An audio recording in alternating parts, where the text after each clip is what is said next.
los móviles y los ordenadores porque, bueno, es obvio, ¿no? Ahora todos los chavales llevan eso. El móvil. Uso más móviles. La que más utilizamos el móvil. Redes sociales. Móvil también, móvil. Lo que más uso el móvil o tablet. Móvil.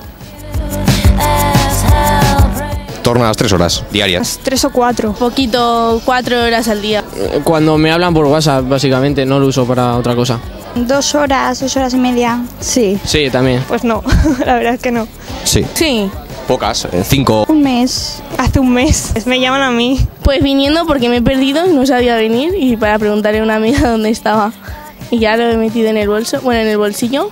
No especialmente. No. No. Depende, si es un viaje largo y me aburro, pues para hablar y entretenerme un rato sí, pero si voy de normal, no, me da igual que se apague.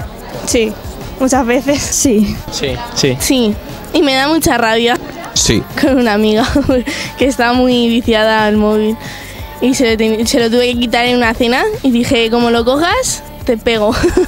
Hombre, si estoy hablando con alguien de una cosa importante y el otro está con el móvil, pues digo, macho, déjalo que te estoy hablando. Yo creo que para salir, si sales con tus amigos, es para hablar con tus amigos, no para estar con el móvil todo el rato. Yo personalmente tengo solo 20, Facebook. porque el Twitter y el Facebook no, tampoco me gusta mucho estar enganchado a esas cosas. Twitter, Facebook. Facebook, Yo no uso casi nada. Facebook y todo eso.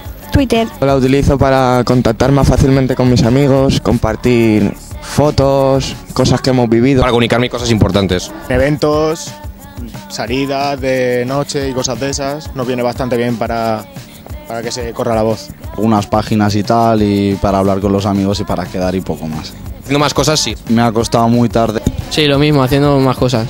Sí. A veces. No me quita tiempo para nada, ¿no?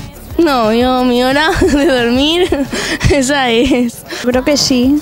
Podríamos sacarle más rendimiento, pero para el uso que en la universidad le damos, en nuestro caso particular, yo diría que un uso adecuado, no el óptimo, pero adecuado. Sí, el justo y necesario.